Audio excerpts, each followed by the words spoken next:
I think the NTC made a request for confirmation ng opinion last week, and the Secretary has already, the Office of the Secretary is preparing yung response to the request. No?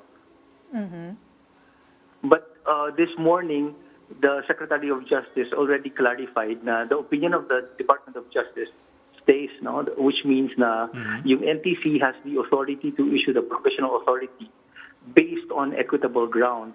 This is because may differentiation nga doon sa treatment ng a franchise holder which franchise has already expired but in the meantime has filed before Congress yung kanyang request for either the extension or the renewal of the franchise, and one which does not have a franchise from the very start, na naging desisyon ng Korte Suprema doon sa previous case, no? Nasabi ng Korte Suprema, without a legislative franchise, there's also no provisional authority to issue or grant a request for extension. Kaya the opinion of the DOJ is, I think, very careful in making that distinction. Pero sir, assuming that is the case pa rin, wala pa rin yung provisional authority na binibigay ng NTC. So we still are in limbo as to whether or not ABS has the authority to continue beyond tonight. Well, yung issue na yan would have to be addressed by the NTC as well as Congress. Because insofar as the Department of Justice is concerned, our only participation thus far is yung request ng NTC nung validity ng possible na issuance ng provisional franchise. And the department has already issued its opinion on the matter. Opo. I understand po. Pero consequently, if no such provisional authority has been issued as of yet, legally, where does ABS-CBN stand? I mean, granted nga po na yun ang position ng DOJ that NTC can issue a PA, a provisional authority, but if no PA is issued, where do they stand? Two matters, no?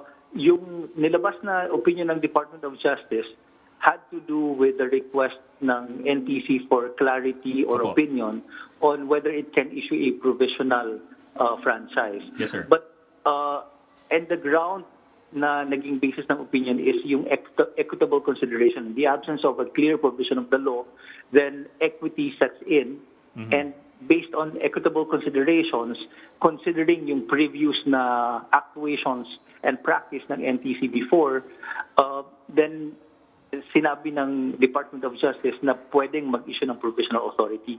But note that even before, may mga instances when others were allowed to operate beyond yung kanilang franchise for so long as merong pending na application. So, I think those very two different and clear na situations may be resorted to in this case. But really, we and the Secretary has made it clear na ang preference talaga is for the NTC to issue that provisional authority, considering that Congress has already also issued yung kanilang resolution in favor of the issuance of that provisional authority.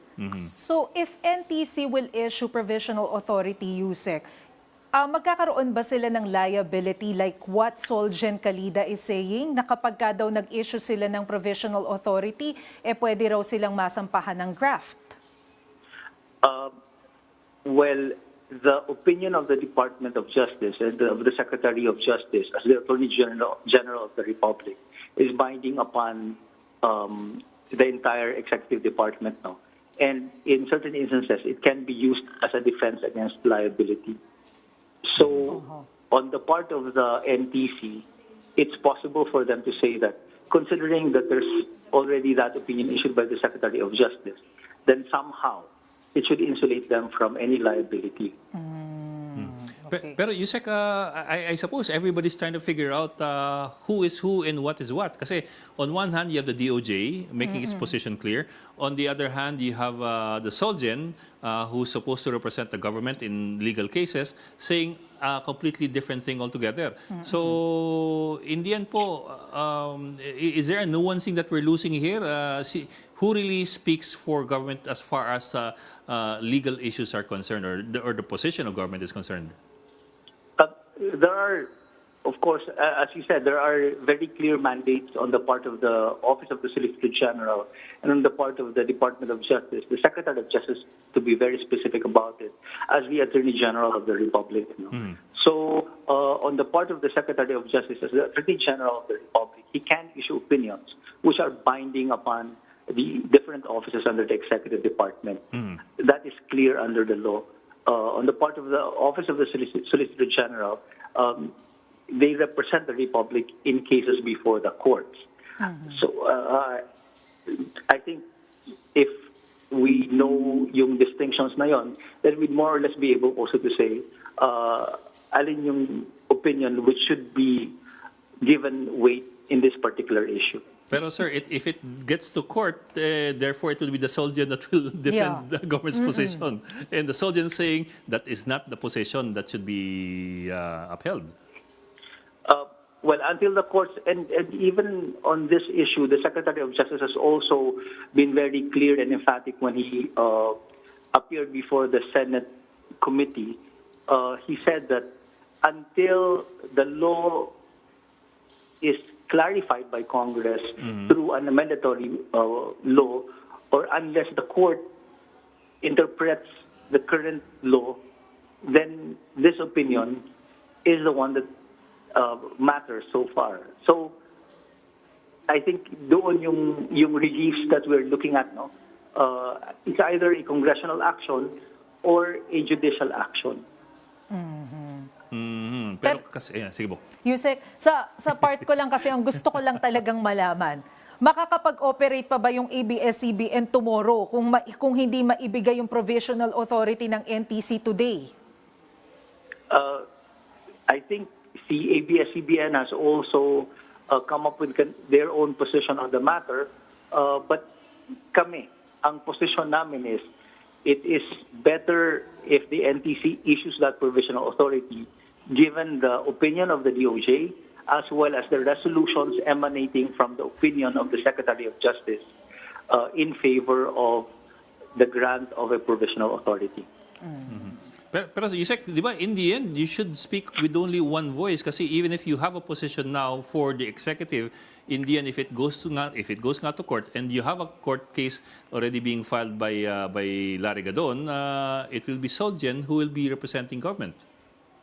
Yes, insofar as the position of the government is concerned, or representation rather, on the part of the government is concerned, and that is the task of the OSG. But again, as we've noted, there is the opinion of the Secretary of Justice, and that opinion also has its legal effect. So, unless nullified by the court or declared invalid by the court, the legal effect of the opinion is to insulate whoever relies on that opinion as basis for its executive action.